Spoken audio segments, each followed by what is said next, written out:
കേരളത്തിലെ പാരമ്പര്യേതര ഊർജ്ജ സ്രോതസ്സുകളെക്കുറിച്ച് പഠനം നടത്തുന്ന agency. Option C ANERT. Cricket bat നിർമ്മിക്കുന്നത് ഏത് മരത്തിൻ്റെ തടി കൊണ്ട്? വില്ലോ മരം. ജലത്തിലൂടെ പകരുന്ന ഒരു വൈറസ് രോഗം.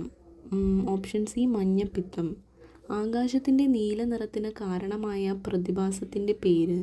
വിസരണം. 2022 ഫിഫ വേൾഡ് കപ്പുമായി ബന്ധപ്പെട്ട് താഴെ പറയുന്നവയിൽ ശരിയായവ ഏതെല്ലാം? ഓപ്ഷൻ ബി അർജന്റീന മൂന്നാമതും കപ്പ് നേടി. പ്ലെയർ ഓഫ് ദി ടൂർണമെൻ്റായി മെസ്സി തിരഞ്ഞെടുക്കപ്പെട്ടു. കിലിയൻ എംബാപ്പെ ഗോൾഡൻ ബൂട്ട് നേടി. താഴെ പറയുന്നവയിൽ മത്സ്യ ഇനത്തിൽ പെടാത്തവ ഏത്? ചെമ്മീൻ. ലോകത്തിലെ ആദ്യത്തെ 6G പരീക്ഷണ ഉപഗ്രഹം വിക്ഷേപിച്ച രാജ്യം? ചൈന. കേരള ഗാന്ധി എന്നറിയപ്പെടുന്ന സ്വാതന്ത്ര്യ സമര സേനാനി? K. കേളപ്പൻ.